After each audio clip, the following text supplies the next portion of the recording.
Good evening.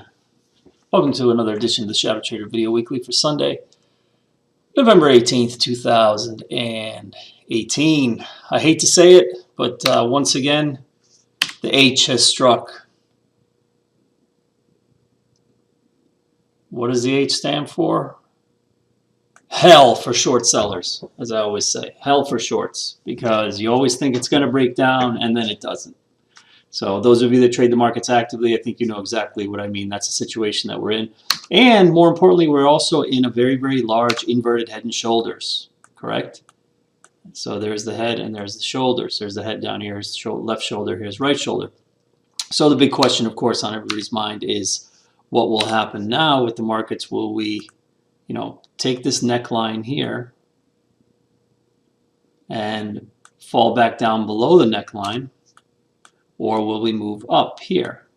And that is really not known at this point. That is not even able to be known because also we are caught in the middle of a very large wedge. Notice that you have this open area. So before the market's going to do anything in the coming week and show us how it's going to sort of round out our November and take us into December, it has to either break out here above 2775 in the S&P or break down here below 2700 in the S&P, right? We know that that's roughly a supporting area there. That's also, the bottom side of this channel. So that's basically the key levels that I want you to pay attention to in the coming week.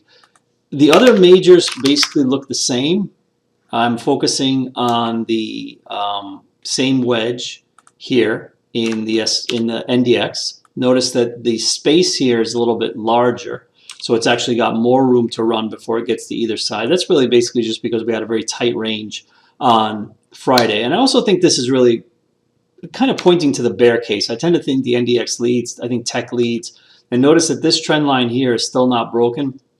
And even though the S&P seemed to be a little bit stronger on Friday, the NASDAQ really couldn't get in gear at all. The NDX was down 23 points, about a third of 1%. And I also do feel that the market was somewhat bullish because it was options expiry. Usually you get a little bit of an upswing in an OPEX week coming up. This was actually a real options expiry. They're all real, whether they be Mondays, Wednesdays, or Fridays or whatever. But it was not just weeklies. It was the third Friday of the month. So it was a true monthly options expiry. And that's what I think caused some of the buying pressure. And when I say that, I mean that I'm a little bit suspect of that kind of buying pressure. All right, so target-wise, what I'm thinking is if we do go to the downside, obviously our target is here. In the NDX is 6,600, and in the SPX, obviously it is to retest these lows, which would be here around the 2610 area. Okay, but again, all of this is impinging, is all contingent upon, I should say, either breakout here or a breakout here. And don't forget that we could also just as easily spend more time here inside of the triangle for a few days. That's actually a possibility into next week. So I'm actually being pretty cautious here with new entries until the market shows its hand either way. One of the things I wanted to point out to you in this week's video is a classic example of how important it is to pay attention to market internals as the day is unfolding. And the action on Friday was actually quite interesting in that you see that the market advanced, and I think there were probably a number of shorts that maybe covered positions or whatever, but really there was very little going on in terms of under the hood. This is the breadth situation. Notice that you have a 1 on both sides. That's very, very important. You have a 1 here and a 1 here. That means that this breadth was at parity on Friday. Not a lot happened. This is somewhat typical in options expiry, but I'm thinking of everything that's going on in the context of the overall pattern. That bigger pattern matters so much to me. So I'm always thinking of, okay, if the market advances, what type of action did it have under the hood? What were the market internals telling us? Did it advance on strong breadth, weak breadth? Did it advance on advanced decline line that was at 1,500, 1,600, 2,000? Or did it advance on an advanced decline line like Friday that was a very paltry plus 124? And if you look at the action over the course of the day, it could barely sustain itself above zero. Okay, same thing with the ticks. Notice that the majority of the action here, I shouldn't say the majority, it's about split really, but it's really a split tick. I call that tick distribution, basically. It's split.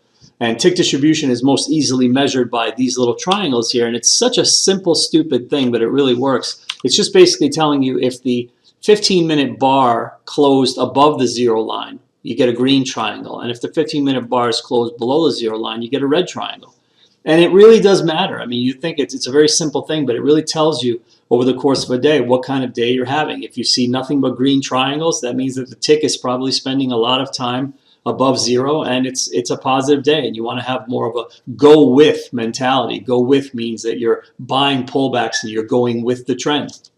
If you see that the green and the red triangles are split, then it's more of just a choppy day. You're looking to, sell a straddle, etc. Those of you that follow my weekly options advisory, I threw out a straddle idea early in the morning on Friday, which was a $22 credit. And by midday or at some point, I noticed it was marking as cheap as like $11.50, right? At the money straddle in the SPX. Makes sense on an OPEX day because you've got prices pinning, but more importantly than that, you're not just guessing that prices are going to pin. You have all of this in front of you. You have the gauges of your dashboard in front of you, what we call the quad, confirming for you that prices are probably not going anywhere, right? The market, the overall price of the S&P can't really go anywhere if the pressure between volume, say, flowing into up stocks and down stocks, which is this breadth here in the corner, is roughly equal. The market can't really go anywhere if the number of advancers versus decliners is at 124, and the market can't really go anywhere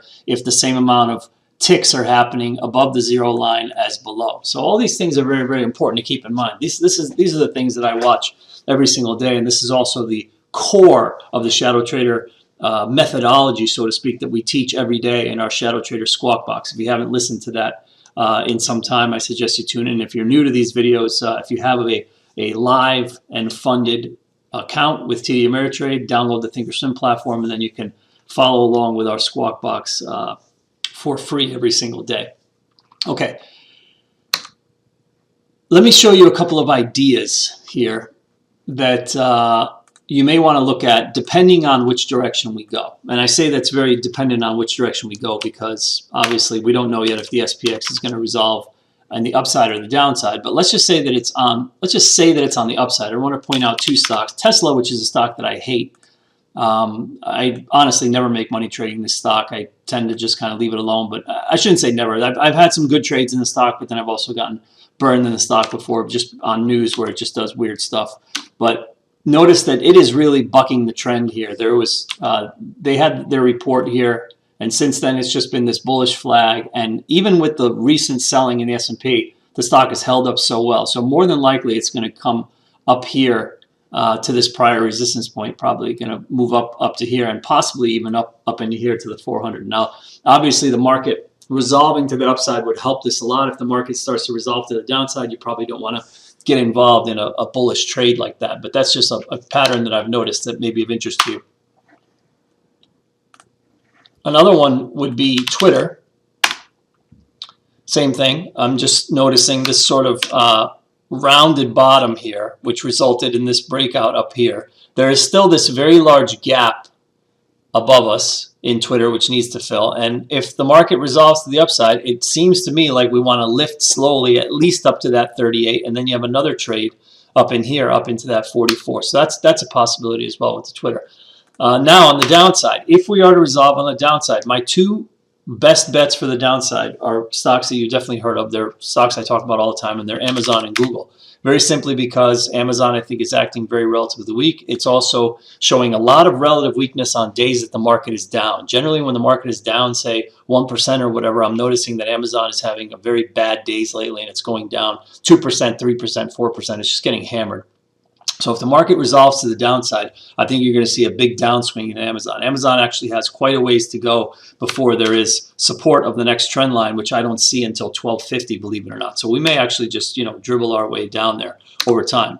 One of the things you want to pay attention to in Amazon, of course, would be this. And if the market does start to break down, this is your short point right here below that trend line. And then the other one I want to leave you with on the downside is Google, as I said, and most importantly, because look at this. Look at these tests all in the same area. It's all at 1040. It's give or take like $1. Literally, 1040 is so key. 1, 2, 3, 4, and technically you could even bring this one in, although it's a little bit lower. But really here, you have 4 touches of the exact same area, which were support. And this is what's interesting, is that that same area tested 4 times, and yet it produced no meaningful rally whatsoever. It produced a red candle here, a little bit of expansion of the range to the upside here, but what happened? Where did it die out?